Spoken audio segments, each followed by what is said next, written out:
Oke, kita mulai saja pertemuan ini.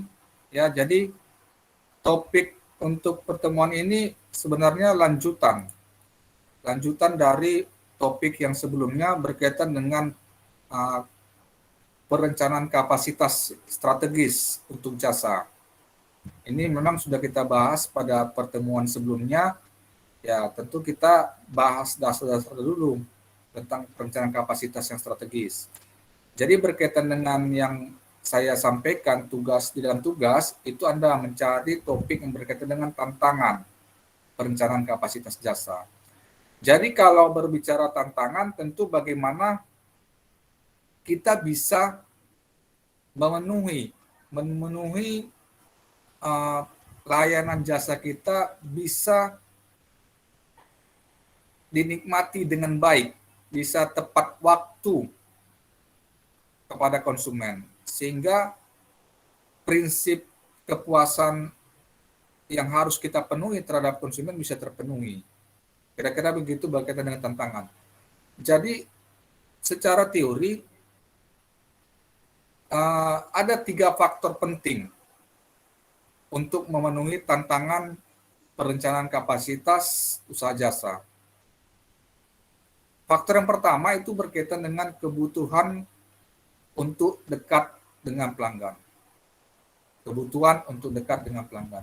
Jadi kita sebagai pelaku usaha jasa harus bisa memposisikan diri kita dekat dengan pelanggan.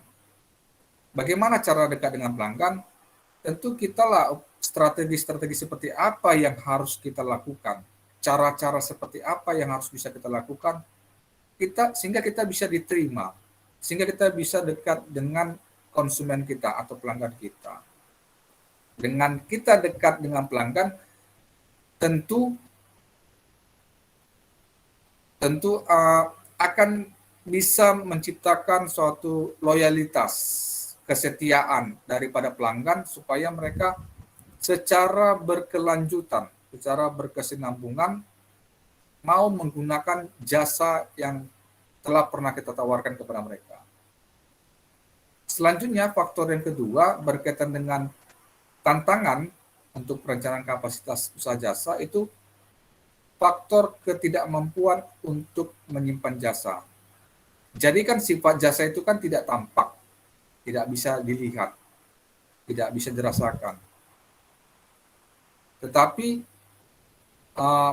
hasil daripada layanan jasa itu tentu bisa dinilai, bisa dinikmati oleh konsumen kita. Jadi karena ketidakmampuan untuk menyimpan jasa tadi, bagaimana strategi yang harus dilakukan? Tentunya berkaitan dengan tantangan.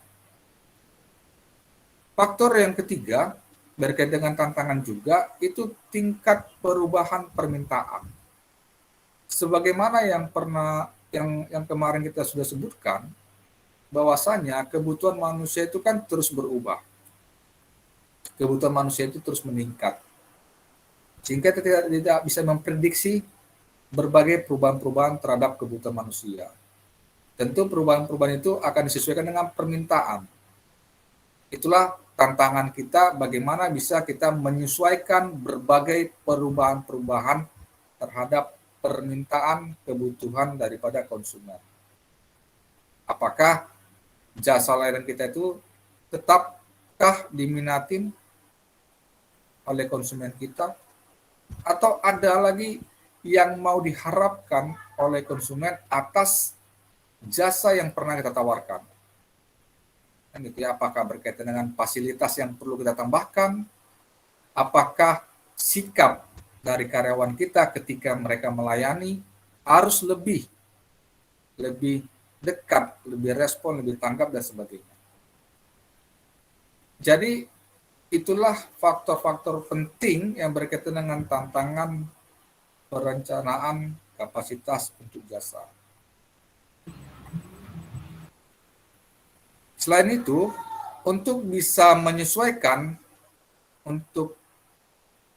tantangan tadi, maka kita harus pikirkan bagaimana kita bisa menentukan waktu permintaan terhadap layanan kita.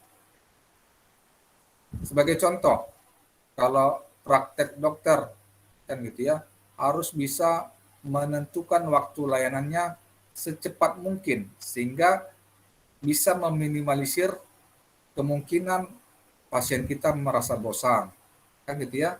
Pasien kita merasa mereka kurang ditanggapi, kurang dilayani, maka kita harus bisa memberikan waktu yang segera kepada mereka, segera dilayani. Itulah berkaitan tantangan terhadap bagaimana perencanaan kapasitas untuk usaha jasa. Itulah pengantar dari saya sedikit. Tentu saya berharap kepada setiap mahasiswa bisa menyampaikan materi yang sudah mereka susun. Dan selanjutnya kita bisa berdiskusi dan satu sisi saya bisa saling melengkapi atas apa yang mahasiswa sudah sampaikan di dalam tugas. Tentu saya harapkan setiap mahasiswa mempersiapkan dulu lah ya. Nanti saya ajak untuk siapa yang pertama untuk presentasi. Saya berikan dulu waktu yang pertama kepada teman kita Tresia Romanti. Mana si Tresia? Saya selalu ingat sama si Tresia ini. Tresia Romanti, mana orangnya? Oke, silakan Dek. Sampaikanlah yang adik tuliskan dalam materinya. Baik, Pak. Saya nggak bisa buat di screen, Pak. Soalnya lewat HP. Ya, jadi nggak apa-apa kalau memang tidak bisa ditampilkan, ya secara manual juga silakan disampaikan, nggak apa-apa. Bentar ya, Pak.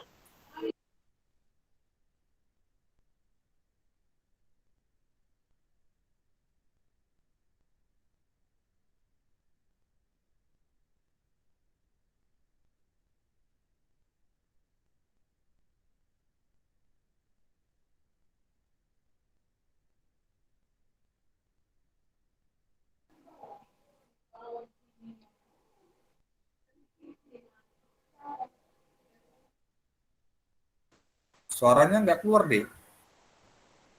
Belum ngomong, Pak. Oh iya, belum ngomong ya. Oke. Baiklah, saya akan membacakan materi tentang tantangan perencanaan kapasitas jasa. Apa yang dimaksud dengan perencanaan kapasitas? Perencanaan kapasitas adalah keputusan strategi jangka panjang untuk membangun sumber daya perusahaan secara keseluruhan. Ada dua dalam memaknai kapasitas. Pertama, apabila dilihat dari pandangan bisnis, kapasitas merupakan jumlah output yang dapat dicapai oleh sebuah sistem selama periode waktu tertentu. Yang kedua, dilihat dari sudut industri jasa, kapasitas dimaknai sebagai jumlah konsumen yang dapat ditangani selama beberapa waktu. Pada hakikatnya, kapasitas dapat mempengaruhi sebagian besar biaya tetap. Kapasitas juga berfungsi untuk menentukan bahwa permintaan dapat dipenuhi atau tidak. Fasilitas yang akan berlebihan atau tidak. Jika fasilitas terlalu besar, sebagian fasilitas akan menganggur dan membutuhkan biaya tambahan yang dibebankan pada produksi atau menjadi beban pelanggan. Hal itu berdampak pada kenaikan biaya. Sebuah keputusan yang diambil oleh seorang manajemen operasi dalam merencanakan kapasitas akan memberikan pengaruh yang berbeda terhadap performa. Menurut Pickoff, pengaruh-pengaruh tersebut antara lain ialah 1. Aspek biaya. Aspek biaya dipengaruhi oleh keseimbangan antara kapasitas dan permintaan atau tingkat output. Tingkat kapasitas yang melebihi permintaan berarti terjadi underutilization atas kapasitas atau tingkat utilitas kapasitasnya rendah. Hal tersebut akan menghasilkan biaya per unit yang tinggi. Pendapatan juga terkena pengaruh atas keseimbangan kapasitas dengan permintaan. Tetapi berkebalikan dari aspek biaya yang telah disebutkan sebelumnya. Jika tingkat kapasitas sama atau lebih tinggi dari permintaan, semua permintaan terpenuhi dan tidak ada pendapatan yang hilang. 2. Model kerja. Model kerja akan dipengaruhi apabila ada keputusan operasi untuk memproduksi persediaan barang jadi. 3. Kualitas produk atau jasa. kualitas produk atau jasa akan dipengaruhi oleh keputusan perencanaan kapasitas, terutama pada perencanaan kapasitas yang melibatkan perubahan besar di tingkat kapasitas, seperti melalui perekrutan tenaga kerja baru untuk sementara waktu. 4. Kecepatan merespon kebutuhan konsumen. Kecepatan merespon kebutuhan konsumen juga terkena dampaknya, seperti melaksanakan kebijakan persediaan akan menghasilkan kepuasan bagi konsumen karena konsumen dapat cepat menikmati produk yang berasal dari persediaan, tanpa harus menunggu produksi barang tersebut. Dalam strategi ini, variabel yang diubah adalah kapasitas. Sedangkan pada strategi demand management, variabel yang diubah menjadi permintaan. Dalam strategi ini, perusahaan dapat melakukan penyesuaian permintaan terhadap kapasitas yang dimiliki. Menurut pendapat Graysley di atas didukung oleh pula oleh Chase, yang menyatakan bahwa kapasitas jasa cenderung dipengaruhi oleh waktu, lokasi, dan permintaan yang berubah-ubah. Hal itu tidak seperti barang dan jasa yang tidak disimpan untuk digunakan kemudian. Kapasitas harus bersedia ketika jasa ingin diproduksi. Selain itu, lokasi kapasitas jasa harus dekat dengan konsumen. Pada usaha bidang manufaktur, mendahulukan produksi setelah proses produksi dilakukan, barang didistribusikan ke konsumen. Dengan demikian, proses produksi jasa dan konsumsinya dilakukan secara bersamaan, yaitu jasa harus berada ketika konsumen membutuhkan. 1. Manajemen strategi permintaan. Dalam strategi sisi permintaan, perusahaan berusaha mengubah tingkat permintaan untuk disesuaikan dengan kapasitas yang dimiliki, agar tidak terjadi kelebihan permintaan atas kapasitas. 2. Manajemen strategi penawaran. Pada sisi penawaran, strategi yang digunakan diantaranya sebagai berikut. 1. Sharing capacity, yaitu berbagai sumber daya yang sulit diperoleh antar operasi yang berbeda seperti berbagai kursi di sebuah kantin. 2. Meningkatkan partisipasi konsumen, yaitu dengan mendorong konsumen untuk menjadi bagian dari layanan jasa seperti sistem self-service di meja salad di sebuah restoran. Yang ketiga, menggunakan pekerjaan part-time untuk memenuhi permintaan ketika periode puncak. Yang keempat, membuat kapasitas yang dapat disesuaikan, memvariasikan kapasitas untuk jasa yang berbeda atau segmen konsumen yang berbeda, seperti mengubah alokasi kursi untuk kelas bisnis dan kelas ekonomi pada pesawat terbang.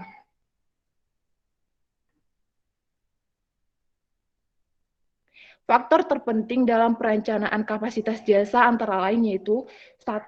Kebutuhan untuk dekat dengan pelanggan. 2. Ketidakmampuan untuk menyimpan jasa. 3. Tingkat perubahan permintaan. Di dalam kenyamanan pelanggan atau konsumen, seringkali merupakan aspek terpenting jasa. Pada umumnya jasa harus terletak dekat dengan pelanggan. Selain itu pula, kapasitas harus disesuaikan dengan penentuan waktu permintaan. Jasa tidak bisa dihasilkan dalam satu periode, serta disimpan untuk dipergunakan pada periode berikutnya. Tantangan perencanaan. Dengan persediaan barang memungkinkan pelanggan untuk segera memuaskan keinginannya.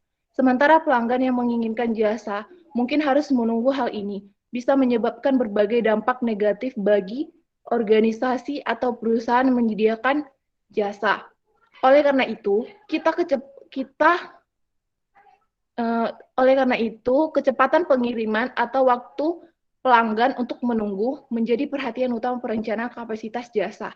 Perencanaan kapasitas mengalami masalah perubahan permintaan.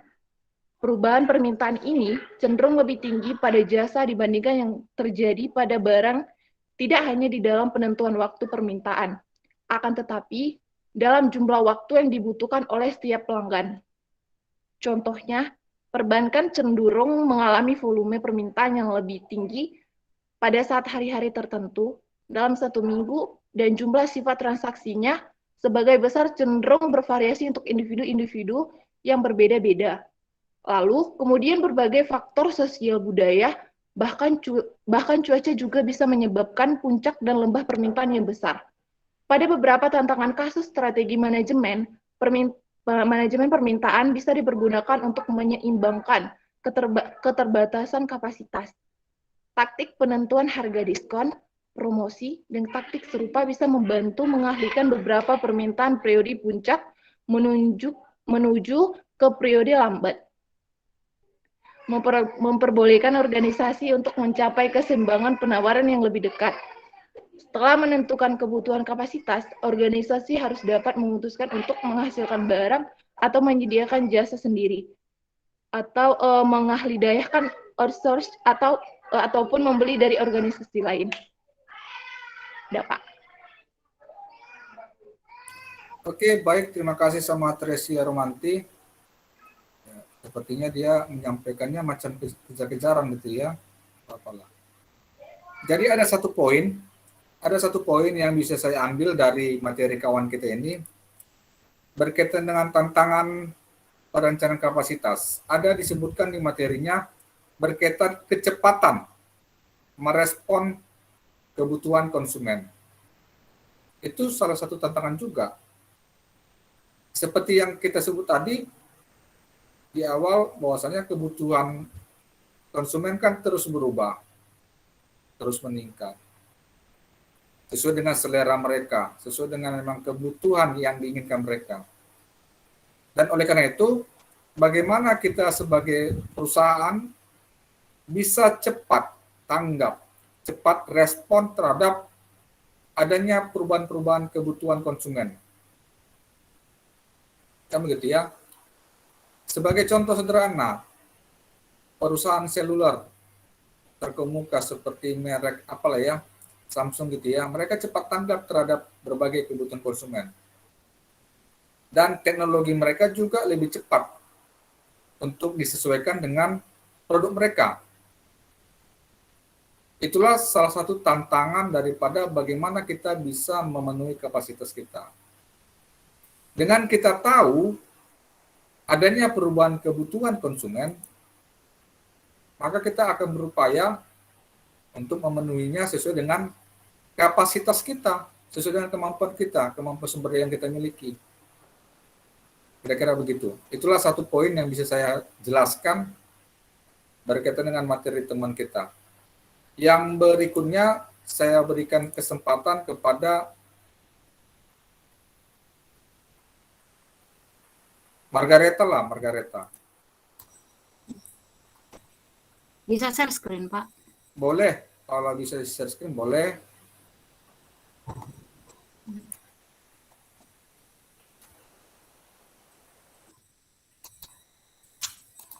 Oke, Pak, nggak bisa ke kakaknya, Pak. Oh iya, nggak apa-apa. Manual aja lah menjelaskannya, nggak apa-apa. Faktor yang menjadi tantangan dalam membuat perencanaan kapasitas jasa, yaitu satu, kebutuhan untuk dekat dengan pelanggan.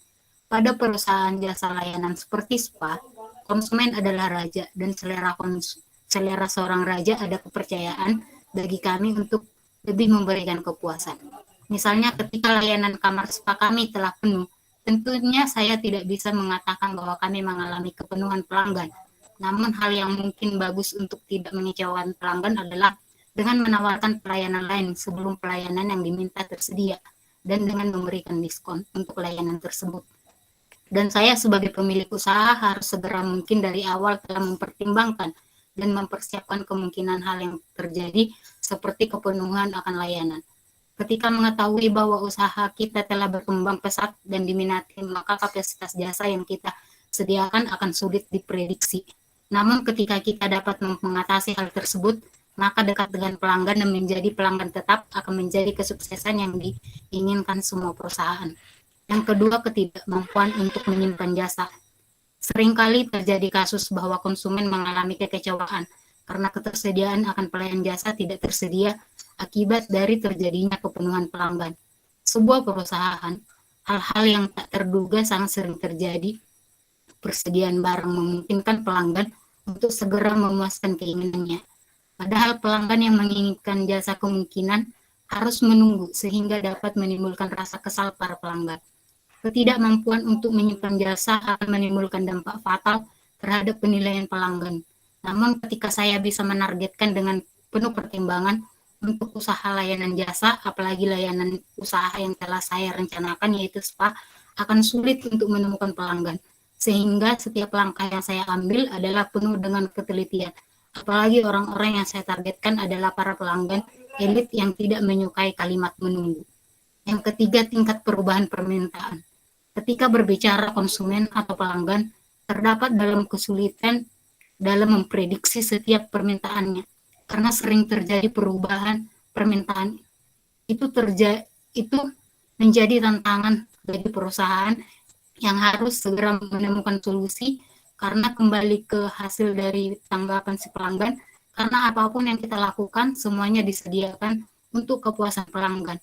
Kadang pelanggan di awal melakukan permintaan yang biasa atau dengan kapasitas yang sedikit, namun tiba-tiba untuk pelayanan berikutnya pelanggan akan mengalami perubahan permintaan dengan kapasitas atau layanan jasa yang berbeda. Sulit dijebak, namun harus tersedia dengan persiapan yang telah dilakukan perusahaan. Apapun masalah yang terjadi, perusahaan harus siap dengan tingkat perubahan tersebut. Itu saja, Pak. Terima kasih, Pak. Oke, baik. Terima kasih, Margareta. Jadi ada satu poin yang bisa saya ambil di dalam materi teman kita ini berkaitan dengan tantangan dalam membuat perencanaan kapasitas jasa. Itu tadi ada disebutkan berkaitan dengan kebutuhan untuk dekat dengan pelanggan. Jadi bagaimana cara kita supaya dekat dengan pelanggan? Maka berikanlah layanan yang beda dari para pesaing kita. Kan begitu ya, jangan sama dengan para pesaing kita. Kalau sama berarti kita rata-rata dengan mereka. Kalau bisa berikan yang beda, yang unik daripada yang lainnya. Kan begitu. Ya mungkin ada layanan yang mungkin kita tambahkan dari produk kita tadi itu. Seperti itu kira-kira. Dan jangan pernah kalau kita memberikan tambah layanan, kita menambahkan biaya atau harga. Jangan. Itu akan memberatkan konsumen kita.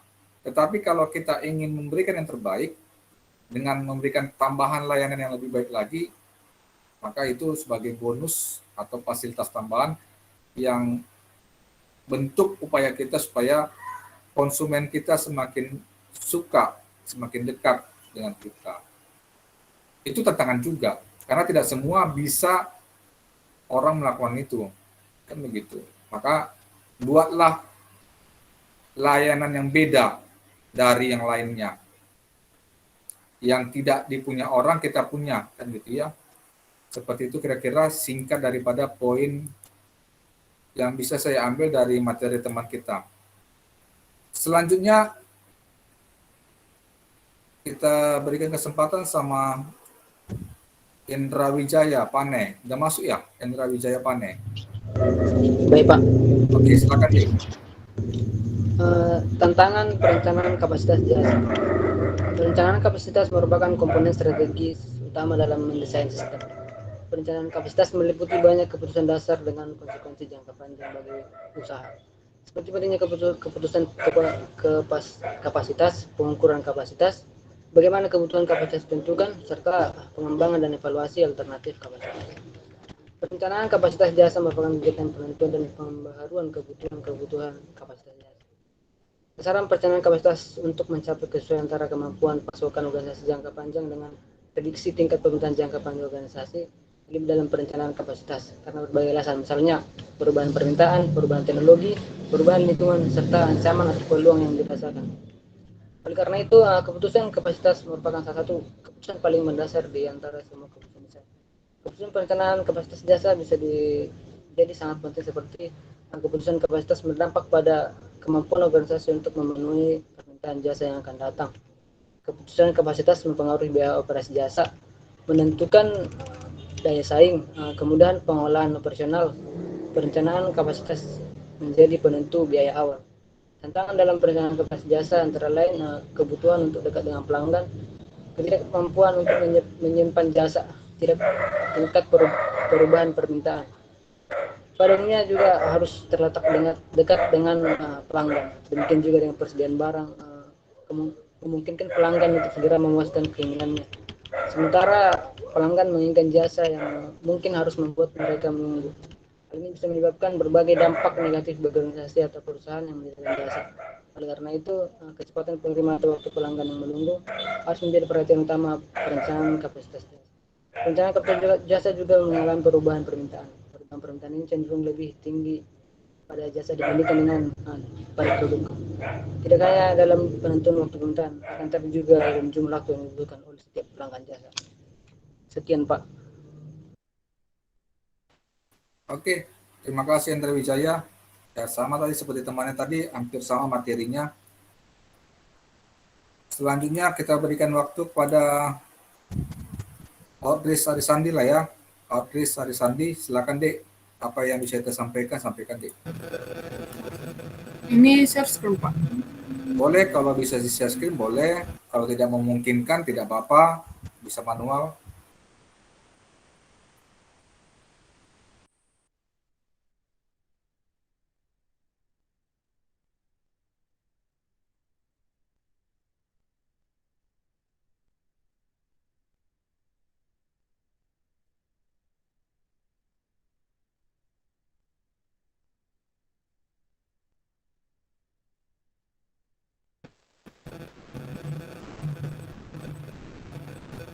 Baik, tantangan perencanaan kapasitas jasa. Kapasitas produksi atau jasa dapat diartikan sebagai jumlah maksimum output yang dapat diproduksi atau dihasilkan dalam satuan waktu tertentu. Keputusan kapasitas merupakan salah satu keputusan paling mendasar di antara semua keputusan desain yang harus dibuat oleh manajer. Faktanya, keputusan kapasitas menjadi sangat penting bagi organisasi. Beberapa di antaranya adalah: satu, keputusan kapasitas berdampak nyata pada kemampuan organisasi untuk memenuhi permintaan produk dan jasa yang akan datang. Kedua, keputusan kapasitas memengaruhi biaya operasi. Ketiga, biasanya kapasitas adalah faktor penentu utama biaya awal. Selanjutnya, keputusan kapasitas sering kali meliputi komitmen sumber daya jangka panjang dan fakta bahwa setelah keputusan tersebut diimplementasikan, keputusan tersebut bisa sulit atau tidak mungkin diubah tanpa menimbulkan biaya yang besar. Selanjutnya, keputusan kapasitas bisa memengaruhi daya saing. Selanjutnya, kapasitas memengaruhi kemudahan pengelolaan. Globalisasi telah meningkatkan kepentingan dan kerumitan keputusan kapasitas. Selanjutnya, karena keputusan kapasitas seringkali meliputi sumber keuangan yang besar dan sumber lainnya, organisasi perlu merencanakannya jauh di awal. Sehingga faktor terpenting dalam perencanaan kapasitas jasa adalah kebutuhan untuk dekat dengan pelanggan, ketidakmampuan untuk menyimpan jasa, dan tingkat perubahan permintaan, yang harus mempertimbangkan penentuan waktu, biaya, dan strategi manajemen permintaan yang dapat digunakan untuk menyeimbangkan keterbatasan kapasitas. Taktik penentuan harga, promosi, diskon, dan taktik serupa untuk menyeimbangkan penawaran dan permintaan. Mengalihdayakan. Organisasi harus menentukan untuk menghasilkan barang atau menyediakan jasa sendiri, atau mengalihdayakan atau outsource, atau membeli dari organisasi lain karena faktor yang pertama kapasitas tersedia, B keahlian, C pertimbangan mutu, D sifat permintaan, E biaya, dan selanjutnya risiko. Sekian, Pak. Oke, tunggu jangan keluar dulu deh slide-nya. Coba naikkan dulu ke atas slide-nya dulu. Naikkan dulu ke atas slide-nya. Oke, itu tanda panah pertama. Tanda panah pertama ada disebutkan keputusan kapasitas berdampak nyata pada kemampuan organisasi untuk memenuhi permintaan produk dan jasa yang akan datang. Saya coba sedikit ambil poinnya. Jadi berkaitan dengan tantangan perencanaan kebutuhan kapasitas, maka salah satu tantangannya adalah perusahaan harus mampu memprediksi atau meramal, memperkirakan berapa banyak kapasitas produk atau jasa yang mereka akan mau jual. tentu mereka harus tahu memposisikan di mana mereka sedang berdiri. Di dalam teori manajemen pemasaran, kalau masih ingat mahasiswa atau pembahasan kita sebelumnya, itu ada 4 daur hidup produk atau 4 siklus hidup produk. Yang pertama itu tahap perkenalan, yang kedua tahap pertumbuhan, yang ketiga tahap kedewasaan, yang keempat tahap penurunan.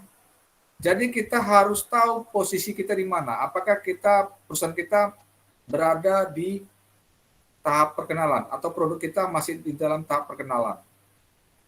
Kalau di dalam tahap perkenalan, tentu kan produk kita belum dikenal lebih luas. Produk kita belum semuanya dikonsumsi oleh konsumen. Sehingga ke depannya kita harus bisa memperkirakan, memprediksi akan permintaan produk kita di masa mendatang. Yang kedua, tahap pertumbuhan. Tentu tahap pertumbuhan ini produk kita sudah mulai dikenal. Konsumen sudah banyak menggunakan produk kita. Ketika produk kita sudah mulai dikenal dan sudah banyak dikonsumsi oleh konsumen, maka kita harus bisa memperkirakan, meramalkan, memprediksikan apakah kita perlu meningkatkan lagi kuantitas, jumlah, kapasitas produk kita. Nah, ini berkaitan dengan keputusan kapasitas yang berdampak nyata pada kemampuan organisasi untuk memenuhi permintaan masa mendatang. Kan begitu, harus bisa kita meramalkan, memprediksikan. Tahap yang ketiga dari daur hidup produk itu tahap kedewasaan. Artinya, produk kita sudah luas, sudah banyak dikonsumsi oleh konsumen. Produk kita sudah luas masuk ke pangsa pasar. Dan kemampuan kita harus bisa memprediksi, memperkirakan, perlu nggak kita meningkatkan kapasitas produk kita, atau kita perlu juga meningkatkan atau melebar sayapkan pangsa pasar kita. Ini tentu berkaitan dengan permintaan di masa mendatang. Yang keempat, tahap penurunan. Ini kan tahap yang sudah mulai di mana produk kita mulai ditinggalkan, tidak lagi diminatin oleh konsumen. Dan bahkan lambat laun produk kita akan tenggelam, tidak lagi dikenal oleh konsumen. Dan pada tahap ini apakah di masa mendatang perlu kita meningkatkan kapasitas kita? Kan begitu. Nah, ini berkaitan dengan kemampuan kita sebagai perusahaan dalam hal memenuhi permintaan di masa mendatang. Kira-kira begitu tanggapan saya dari materi teman kita. Oke, silakan tutup, Dek. Terima kasih, Patris Arisandi. Oke, kita lanjut.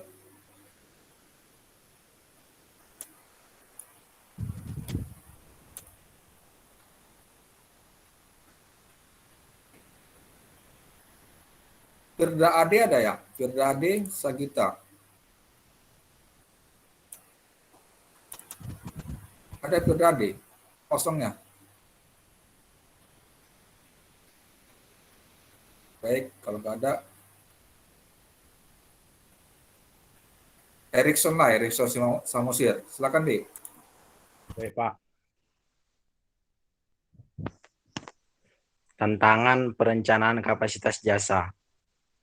Dalam Kamus Lengkap Bahasa Indonesia, kata kapasitas diartikan sebagai kemampuan menghasilkan produksi.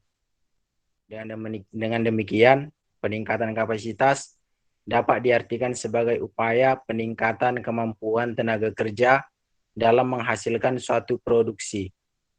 Berkaitan dengan usaha jasa, peningkatan kapasitas bisa berarti peningkatan kemampuan pemangku peran usaha jasa dalam mengelola sumber daya alam secara lestari dan menghasilkan keuntungan ekonomi.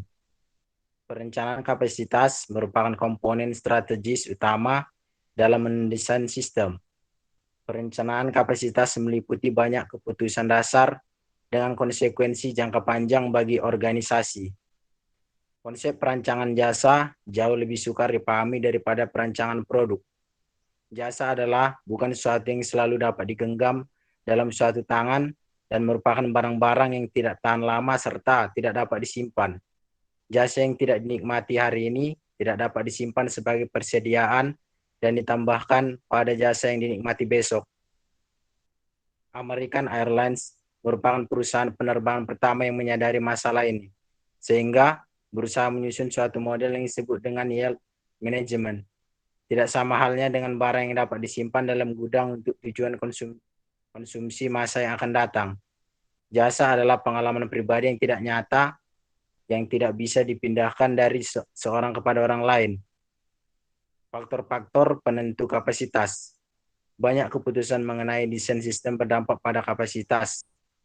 Yang pertama, fasilitas, termasuk ukuran dan ketentuan ekspansi yang menentukan apakah karyawan dapat bekerja secara efektif. Yang kedua, faktor jasa. Desain jasa dapat memiliki pengaruh luar biasa pada kapasitas.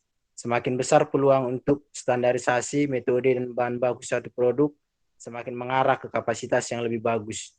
Yang ketiga, faktor proses. Kemampuan dari kuantitas proses merupakan faktor penentu kapasitas yang nyata. Yang keempat, faktor manusia. Tugas yang merupakan pekerjaan, berbagai aktivitas yang dilakukan, serta pengalaman yang dibutuhkan melakukan pekerjaan berdampak pada output potensial dan aktual.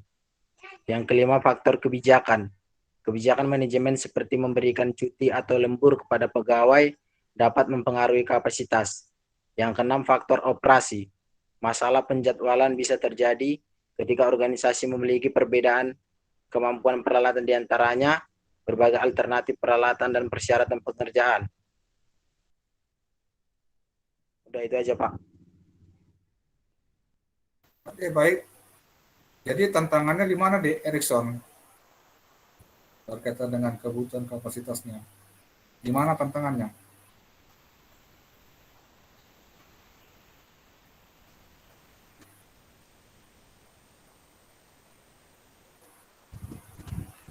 Oke, baik ya. Kita lanjut.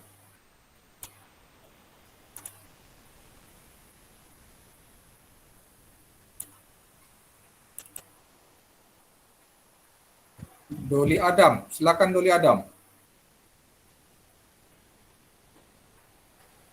Doli Adam. Iya, Pak. Ya, silakan Dek, sampaikan tugas Anda ini.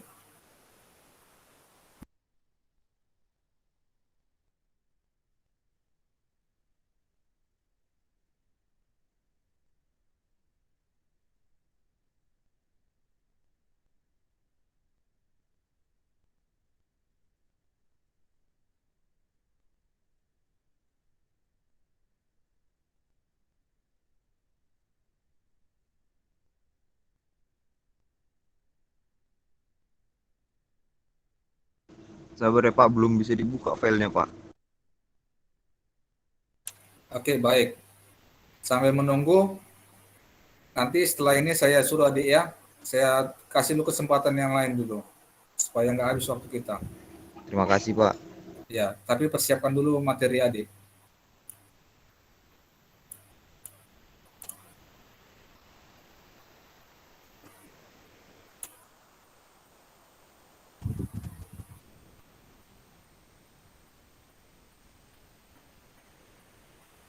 Maria Loren ada ya? Maria Loren. Ya, silakan Dik, Maria Loren. Maria Loren.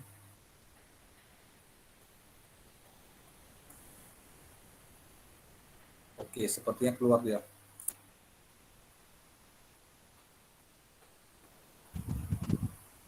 Grace Yolanda ada ya? Grace Yolanda.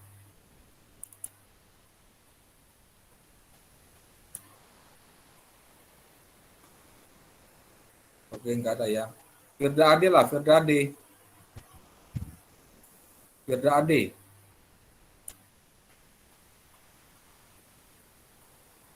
Firda Ade. Mana ya Firda Ade?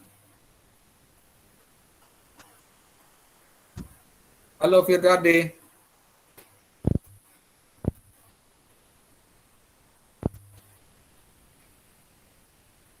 Firda Ade, monitor dulu deh.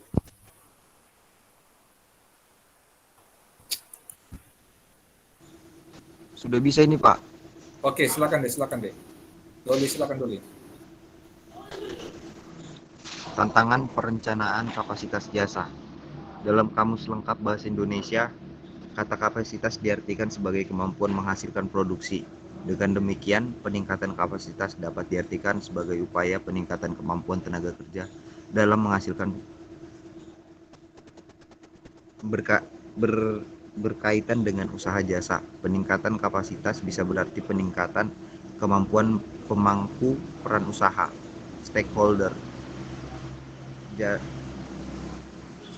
jasa dalam mengelola sumber daya alam secara lestari dan menghasilkan keuntungan ekonomi. Faktor penentu kapasitas. Banyak keputusan mengenai desain sistem berdampak pada kapasitas, antara lain: A. Fasilitas, termasuk ukuran dan ketentuan ekspansi yang menentukan apakah karyawan dapat bekerja secara efektif. B. Faktor jasa. Desain jasa dapat memiliki pengaruh luar biasa pada kapasitas. Semakin besar peluang untuk standarisasi metode dan bahan baku suatu produk, semakin mengarah ke kapasitas yang lebih bagus. C. Faktor proses. Kemampuan dan kuantitas proses merupakan faktor penentu kapasitas yang nyata. Produktivitas dan perbaikan proses dapat meningkatkan kapasitas. D. Faktor manusia. Tugas yang merupakan pekerjaan, berbagai aktivitas yang dilakukan, serta pengalaman yang dibutuhkan melakukan pekerjaan berdampak pada output potensial dan aktual. E. Faktor kebijakan. Kebijakan manajemen seperti memberikan cuti atau lembur kepada pegawai yang mempengaruhi kapasitas. F. Faktor operasi. Masalah penjadwalan bisa terjadi ketika organisasi memiliki kemampuan peralatan, diantaranya berbagai alternatif peralatan dan persyaratan pekerjaan. G. Faktor rantai pasokan. Faktor ini harus mempertimbangkan dalam perencanaan kapasitas. H. Faktor eksternal. Contohnya, standar produk, terutama standar minimum mutu dan kinerja, dapat membatasi pilihan manajemen untuk meningkatkan serta menggunakan kapasitas.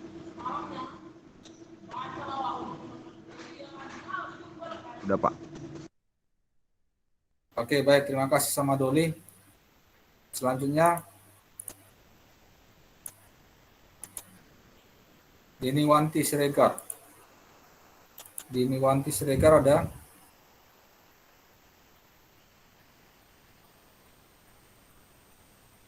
Ada, Pak. Ya, silakan deh. Monitor deh. Oke. Silakan.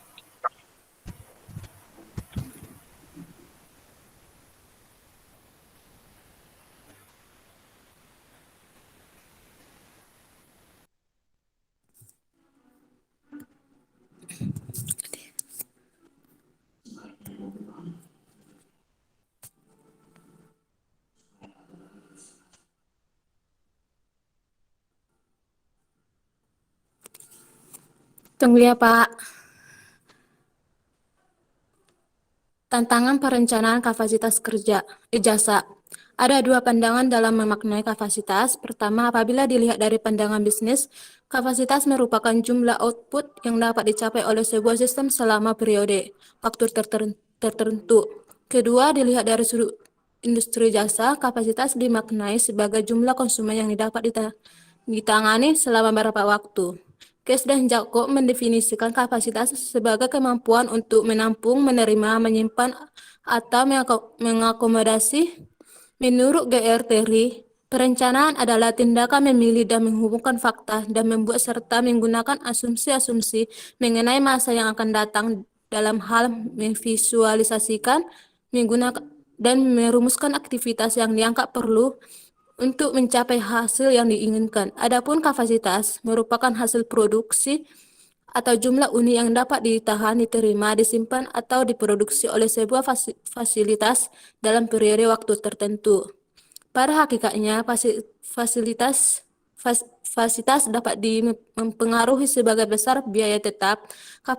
Kapasitas juga berfungsi untuk menentukan bahwa permintaan dapat dipenuhi atau tidak, fasilitas yang ada atau berlebih atau tidak. Jika fasilitas terlalu besar sebagai fasilitas, akan menganggur dan membutuhkan biaya tambahan yang dibebankan pada produksi atau menjadi beban pelanggan. Hal itu berdampak pada kenaikan biaya.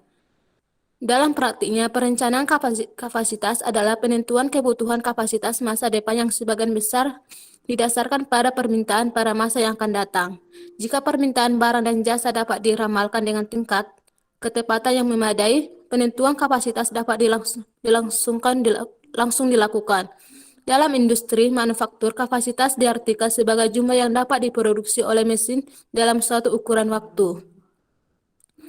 Oleh karena itu, kapasitas juga kegiatan operasi dapat berubah karena adanya pengubahan batas kapasitas dengan melakukan lembur atau subkontrak. Dengan mengubah kebijakan mengenai pemanfaatan peralatan dan fasilitas, dapat pula mengubah kapasitas tanpa menambah jumlah peralatan. Sumber kapasitas ini menjadi tuntutan manajer untuk lebih luas dan menyusun perencanaan kapasitas. Tujuan perencanaan kapasitas, sebuah keputusan yang diambil oleh seorang manajemen operasi dalam merencanakan kapasitas akan memberikan pengaruh yang berbeda terhadap performa. Menurut Ficard, pengaruh-pengaruh tersebut antara lain biaya pendapatan, modal kerja, kualitas, dan kecepatan dalam merespon kebutuhan konsumen. 1. Aspek biaya. Aspek biaya yang dipengaruhi oleh keseimbangan antara kapasitas dan permintaan. Tingkat kapasitas yang melebihi permintaan berarti menjadi under atas kapasitas atau tingkat utilitas kapasitas rendah. 2. Modal kerja. Modal kerja akan dipengaruhi apabila ada keputusan operasi untuk diproduksi bersediaan barang jadi. 3. Kualitas produksi atau jasa. Kualitas produk atau jasa akan dipengaruhi oleh keputusan perencanaan kapasitas, terutama pada perencanaan kapasitas yang melibatkan perubahan besar di tingkat kapasitas. 4. Kecepatan merespon kebutuhan konsumen. Kecepatan merespon keputusan konsumen juga terkena dampaknya, seperti melaksanakan kebijakan persediaan akan menghasilkan kepuasan bagi konsumen karena konsumen dapat cepat menikmati produk yang berasal dari persediaan tanpa harus menunggu produksi barang tersebut. Strategi perencanaan kapasitas. Taylor membedakan strategi perencanaan kapasitas dalam 3 tipe, yaitu sebagai berikut. 1. Capillated strategi. Suatu strategi pengembang kapasitas bersifat agresif dan dimaksimalkan untuk mengantisipasi pertumbuhan permintaan pada masa yang akan datang. 2. Suatu strategi pengembang kapasitas yang bersifat konservatif meningkatkan kapasitas dilakukan setelah terjadi peningkatan pasar. Strategi ini bermaksud untuk memaksimumkan ekonomi investasi, namun dapat berakibat jelek terhadap pelayanan kepada pelanggan. 2. Average capillated strategi. Strategi kapasitas rata-rata suatu strategi pengembang kapasitas yang diselenggarakan dengan rata-rata peningkatan estimasi permintaan. Dalam perencanaan kapasitas juga jasa, kita perlu memperhatikan bahwa perencanaan kapasitas jasa bisa menghadapi tantangan istimewa yang disebabkan oleh sifat jasa itu sendiri. 3 faktor terpenting dalam merencanakan kapasitas jasa antara lain yaitu 1. Kebutuhan untuk dekat dengan pelanggan. 2. Ketidakmampuan untuk menyimpan jasa. 3. Tingkat perubahan permintaan. Setelah kita menentukan kebutuhan kapasitas, organisasi harus dapat memutuskan untuk menghasilkan barang atau penyediaan jasa sendiri. Terdapat banyak organisasi membeli suku cadang maupun memborong jasa karena berbagai alasan. Faktor-faktor tersebut antara lain yaitu 1. Kapasitas tersedia. Jika organisasi mempunyai peralatan yang siap dipergunakan, keterampilan yang dibutuhkan dan juga waktu seringkali masuk akal untuk menyediakan objek ataupun menyelenggarakan jasa sendiri. 2. Pertumbuhan mutu. Perusahaan yang berspesialisasi pada umumnya dapat menawarkan mutu yang lebih tinggi dibandingkan dengan mutu yang dicapai organisasi sendiri. 3. Keahlian. Apabila perusahaan tidak mempunyai keahlian untuk melaksanakan pekerjaan secara memuaskan, pembeli mungkin menjadi alternatif yang layak untuk dicoba. 4. Biaya. Setiap penghematan biaya yang diraih dari pembeli maupun dibandingkan dengan membuat harus faktor-faktor sebelumnya, penghematan biaya bisa berasal dari objek itu sendiri ataupun dari penghematan biaya transportasi. 5. Sifat permintaan. Ketika permintaan suatu objek tinggi dan tetap, organisasi perusahaan seringkali lebih baik untuk melakukan pekerjaan sendiri. 6. Risiko. Pengalihan daya bisa melibatkan risiko tertentu. Salah satunya risikonya ialah kehilangan kendali operasi. Risiko lainnya yaitu kebutuhan untuk menyingkap informasi yang dimiliki. Sekian Pak, terima kasih. Oke, baik, terima kasih Diwanti. Sepertinya diborong semua ya materinya. Oke, selanjutnya Agustina Utajulu udah masuk ya? Saya Pak, Agustina, ya silakan deh Agustina. tantangan perencanaan kapasitas jasa. Dalam perencanaan kapasitas jasa, kita perlu memerhatikan bahwa perencanaan kapasitas jasa bisa menghadapi tantangan istimewa yang disebabkan oleh sifat jasa itu sendiri. 3 faktor terpenting dalam perencanaan kapasitas jasa yaitu 1. Kebutuhan untuk dekat dengan pelanggan, 2. Ketidakmampuan untuk menyimpan jasa, dan ketiga, tingkat perubahan permintaan. Kenyamanan pelanggan atau konsumen seringkali merupakan aspek terpenting jasa. Pada umumnya, jasa harus terletak dengan pelanggan. Perencanaan kapasitas menjadi masalah pada permintaan. Perubahan permintaan ini cenderung lebih tinggi pada jasa dibandingkan yang terjadi pada barang. Fakta bahwa jasa tidak bisa disimpan itu berarti sistem jasa tidak bisa berubah menjadi persediaan untuk memperlancar kebutuhan permintaan sistem yang mampu menghasilkan barang. Keputusan konsumen memilih atau membeli jasa sangat tergantung pada bagaimana penyediaan jasa dapat mengidentifikasi faktor-faktor yang berpengaruh dalam setiap tahapan proses keputusan konsumen. Beberapa strategi pengelolaan permintaan jasa. Yang pertama, pengelompokan permintaan. Permintaan akan jasa jarang timbul dari hal-hal yang bersifat homogen. Misalnya dalam jasa penerbangan, terdapat perbedaan antara penumpang bisnis pada hari-hari kerja dengan penumpang yang mengadakan perjalanan liburan akhir pekan. Yang kedua, menawarkan intensif harga. Banyak contoh di mana dilakukan kebijaksanaan perbedaan harga yang tujuan agar terdapat keseimbangan antara jumlah kapasitas dengan permintaan. Yang ketiga, melakukan promosi pada waktu permintaan sepi. Usaha-usaha promosi yang dilakukan perusahaan untuk dapat mengisi kapasitas kosong ini bertujuan untuk mencari konsumen lain. Misalnya, suatu hotel membujuk konsumen bisnis agar tidak menggunakan hotel tiap-tiap hari, seperti akhir pekan. Yang keempat, mengembangkan atau menawarkan jasa pelengkap lainnya.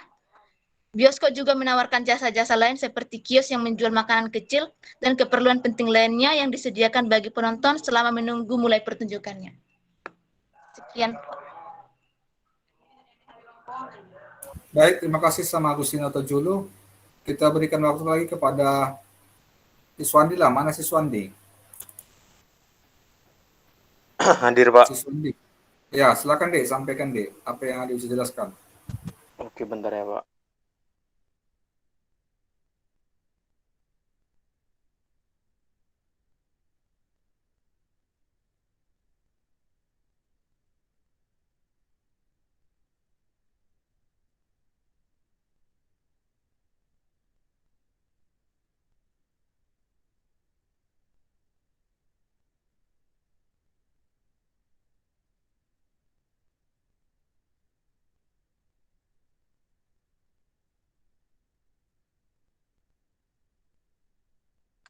Baik, shalom. Selamat malam bagi kita semua. Jadi di sini aku akan menjelaskan bagaimana faktor penentu kapasitas. Yang pertama itu fasilitas, yang termasuk dalam ukuran dan ketentuan ekspansi. Dan yang kedua itu faktor jasa, yang dimana desain jasa itu dapat memiliki pengaruh yang luar biasa dalam sebuah kapasitas.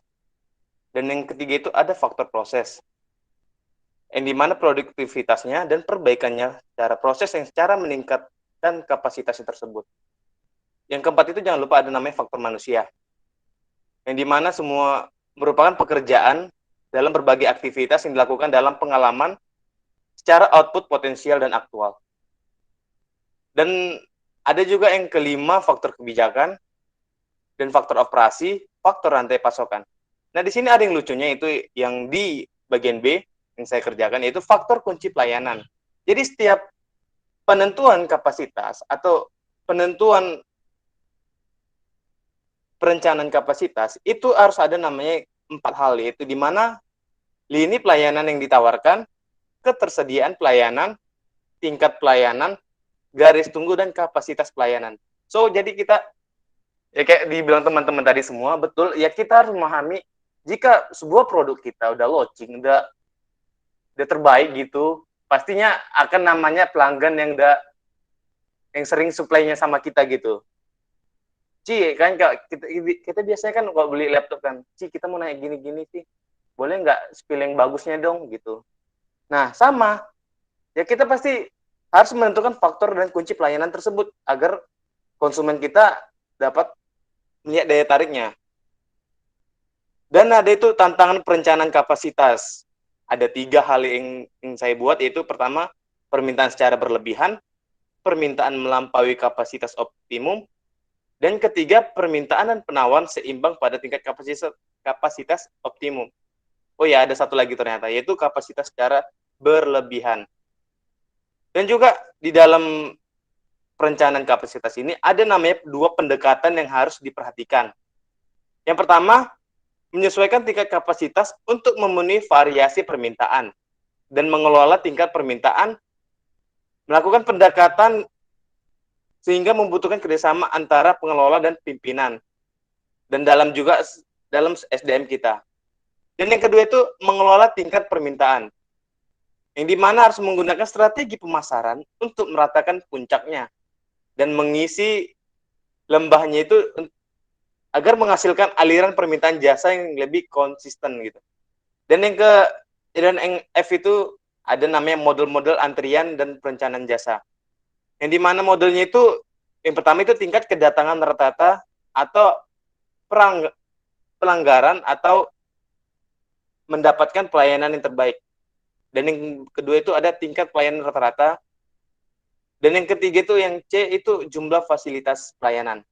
Nah, jadi masalah yang harus diperhatikan itu di mana faktor penentu kapasitas tadi yang ada A sampai H tadi, dan yang kedua itu faktor kunci. Sehingga agar bagaimana perencanaan kapasitas jasa itu menjadi sebuah objek yang paling bermanfaat gitu untuk kemudian harinya. Begitu, Pak.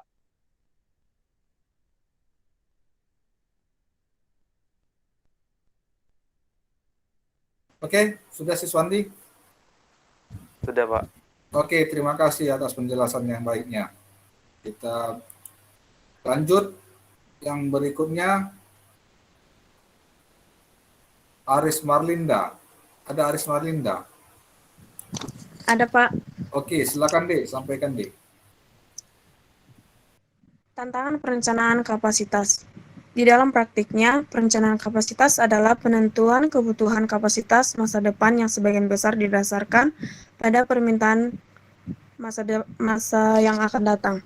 Jika permintaan barang dan jasa dapat diramalkan dengan tingkat ketepatan yang memadai, penentuan kapasitas dapat langsung dilakukan. Dalam industri manufaktur, kapasitas diartikan sebagai jumlah yang dapat diproduksi oleh mesin dalam suatu ukuran waktu. Dalam perencanaan kapasitas, perlu memerhatikan bahwa perencanaan kapasitas jasa bisa menghadapi tantangan istimewa yang disebabkan oleh sifat jasa itu sendiri. 3 faktor terpenting dalam perencanaan kapasitas jasa yaitu kebutuhan untuk dekat dengan pelanggan. Kedua, ketidakmampuan untuk menyimpan jasa. Ketiga, tingkat perubahan permintaan. Kenyamanan pelanggan atau konsumen seringkali merupakan aspek terpenting jasa. Pada umumnya, jasa harus terletak dekat dengan pelanggan. Contohnya seperti kamar hotel yang harus terletak di mana pelanggan ingin tinggal sehingga mempunyai kamar kosong di pesawat terbang, kereta api, atau bus tidak bisa disimpan dan dipergunakan pada perjalanan berikutnya. Sebagian besar operasi jasa memiliki batas maksimum kapasitas produktif.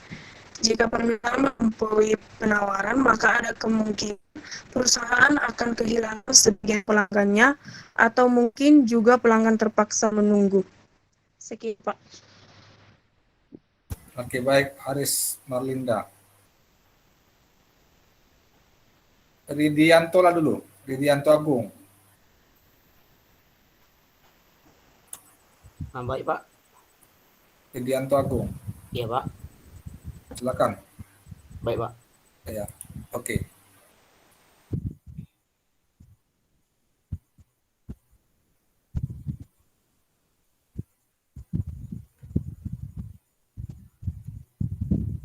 Tantangan perencanaan kapasitas. Kapasitas adalah yang mengacu pada beberapa bagian, yaitu daya tampung, daya serap, ruang, atau fasilitas yang memadai. Dalam menentukan kapasitas, kita perlu mengatur strategi yang perlu dilakukan agar perencanaan berjalan dengan baik.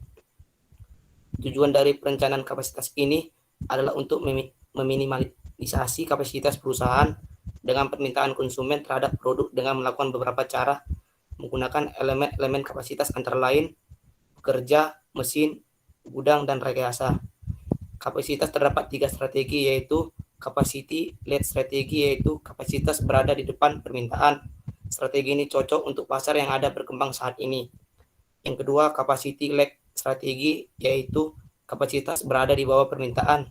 Strategi ini berpeluang untuk mengalami kerugian. Yang ketiga, average led strategi, yaitu kapasitas berada sejajar dengan permintaan, di mana kapasitas yang ada jumlahnya yang tersedia hanya sebanyak permintaan yang ada. Berdasarkan waktu perencanaan, kapasitas dibagi menjadi 3, yaitu perencanaan kapasitas jangka pendek, yaitu perencanaan kapasitas jangka pendek kurang dari 3 bulan. Ini dikaitkan pada proses penjadwalan harian atau mingguan dan menyangkut pembuatan penyesuaian untuk menghapus varian antar keluaran yang direncanakan dan keluaran nyata. 2. Perencanaan kapasitas jangka menengah. Perencanaan kapasitas jangka menengah adalah rencana bulanan atau kuartalan untuk 3-36 bulan yang akan datang. 3. Perencanaan kapasitas jangka panjang. Perencanaan kapasitas jangka panjang atau long time lebih dari 3 tahun, di mana sumber daya produktif memakan waktu lama untuk memperoleh atau menyelesaikan seperti bangunan, peralatan, atau fasilitas. Perencanaan kapasitas jangka panjang memerlukan partisipasi dan persetujuan manajemen puncak. Perencanaan kapasitas jangka panjang merupakan strategi operasi dalam menghadapi segala kemungkinan yang akan terjadi dan sudah dapat diperkirakan sebelumnya. Perencanaan kapasitas adalah keputusan strategi jangka panjang untuk membangun sumber daya perusahaan secara keseluruhan. Strategi proses adalah pendekatan organisasi untuk mentransformasi sumber daya yang dimiliki menjadi barang dan jasa. Tujuan dari strategi proses adalah untuk menemukan jalan dalam memproduksi barang dan jasa yang dapat memenuhi kebutuhan konsumen dan spesifikasi produk dalam keterbatasan biaya dan keterbatasan manajerial yang lain. Paling tidak ada 4 tipe pendekatan yang paling dilakukan oleh perusahaan dalam strategi proses, yaitu pertama, pendekatan proyek, yaitu satu jenis produksi suatu barang untuk memenuhi pesanan pelanggan. Yang kedua, pendekatan batch production, yaitu sistem produk yang proses beberapa item dari kelompok batch kecil. Yang ketiga, pendekatan mass production, memproduksi barang yang volumenya besar dengan produk yang terstandarisasi. Yang keempat, terakhir, pendekatan continuous process, digunakan untuk komoditas produk yang volumenya sangat besar. 4 strategi proses, hampir setiap barang dan jasa dibuat dengan menggunakan beberapa variasi dari satu di antara 4 strategi proses, yaitu fokus proses, yaitu suatu fasilitas yang diorganisasi di sekeliling proses untuk memfasilitasi produk yang volumenya rendah. Varietas yang tinggi, sebagian besar produk global diabadikan untuk membuat produk volume rendah. Varietas yang tinggi dalam fasilitas yang berfokus pada proses juga dikenal dengan bagian pekerjaan atau fasilitas proses intermittent atau proses yang berselang-seling. Fasilitas yang berfokus pada proses memiliki biaya variabel yang tinggi dengan utilitas yang sangat rendah dengan 5% hingga sampai 25% dari fasilitas. Yang kedua, fokus repetitif, merupakan suatu proses produksi yang berorientasi pada produk yang menggunakan modul. Modul adalah bagian atau komponen dari produk yang sebelumnya telah disiapkan, seringkali dalam proses yang terus-menerus. Proses repetitif adalah lini perakitan yang klasik, memungkinkan bagi perusahaan menggunakan modul dan mengkombinasi keuntungan ekonomis dari model keunggulan kostumisasi dari model yang berfokus pada proses. Yang ketiga, fokus pada produk. Suatu fasilitas yang diatur di sekitar produk yang berorientasi pada produk, volume yang tinggi, proses dengan varietas yang rendah. Fasilitas yang berfokus pada produk juga dikenal dengan proses berkesinambungan karena menggunakan proses yang sangat lama. Produksi yang berjalan secara terus-menerus, keadaan fasilitas yang terfokus pada produk interspesialisasi memerlukan biaya tetap yang tinggi. Namun biaya variabel yang rendah memberi imbalan utilitas pabrik yang tinggi. Yang keempat, kustomisasi massal. Produksi yang cepat, biaya rendah yang melayani secara konstan perubahan dari keinginan konsumen yang unik. Membuat kustomisasi massal berhasil memerlukan sebuah sistem dengan volume tinggi di mana produk dibuat berdasarkan pesanan build to order atau BTO, bukan berdasarkan ramalan. Tantangan utama meliputi desain produk, desain proses, manajemen persediaan, penjadwalan yang ketat, dan rekan kerja yang responsif. Analisis dan desain proses. Ketika menganalisis dan mendesain proses, kita perlu menanyakan pertanyaan di bawah ini. Apakah proses desain untuk mencapai keuntungan dalam hal diferensiasi, respon, atau biaya yang murah? Berikut ini 5 alat bantu yang digunakan dalam analisa proses, yaitu diagram alur, pemetaan fungsi waktu, pemetaan aliran nilai, diagram proses, dan yang terakhir perencanaan layanan. Udah, Pak. Oke, baik, terima kasih. Jadi coba saya simpulkan dulu poin-poin penting daripada tantangan kebutuhan kapasitas jasa. Yang pertama, tantangannya adalah berkaitan dengan kecepatan waktu pelayanan. Kalau mau terpuaskan konsumen kita, berikanlah layanan yang cepat. Itu yang pertama. Yang kedua, berkaitan dengan tantangan kapasitas jasa. Respon terhadap kebutuhan konsumen.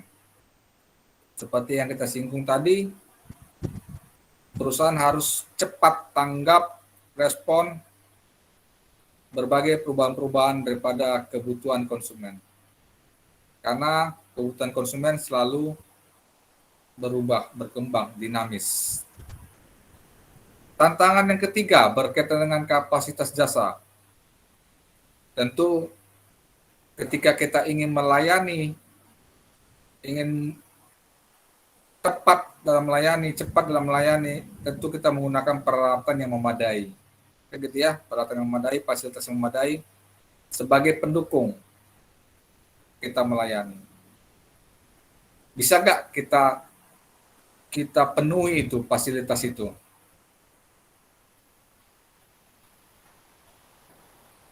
Yang keempat, tantangan daripada kapasitas jasa itu berkaitan dengan keterampilan atau kompetensi karyawan, sumber daya manusia. Bagaimanapun juga sumber daya manusia lah yang melaksanakan. Bagaimana kemampuan dia untuk melayani dengan baik, memiliki sikap melayani dengan baik. Tentu kembali kepada masing-masing individu. Itu tantangan juga. Banyak orang pakar di bidang komunikasi. Banyak orang pakar di bidang ilmu marketing. Tapi pertanyaannya, apakah mereka mampu berkomunikasi dengan baik? Apakah pakar marketing tadi bisa sukses menjual produk dengan target yang ditetapkan? Belum tentu. Kan begitu. Baru tantangan berkaitan dengan kapasitas desain berikutnya itulah masalah desain. Bagaimana desain layanan kita itu bisa memberikan rasa yang puas kepada konsumen. Tentu kita harus memiliki perbedaan, keunikan dari para pesaing kita. Yang berikutnya berkaitan dengan tantangan kapasitas jasa. Tentu berkaitan dengan kualitas. Kualitas. Apapun ceritanya, pasti kita berbicara kualitas. Tentu kualitas itu bisa ada didukung oleh berbagai sumber daya yang bagus, yang baik. Itulah poin penting yang bisa saya garis bawahi berkaitan dengan tantangan. Dan itu kan, tantangan ini kan harus diwujud nyatakan. Mampu nggak perusahaan mewujud nyatakan tantangan tadi? Kira-kira begitulah kesimpulan dari pertemuan kita hari ini. Jadi sudah ada 11 orang yang bisa kita presentasikan. Mungkin kita lanjutlah minggu depan untuk topik-topik yang berikutnya.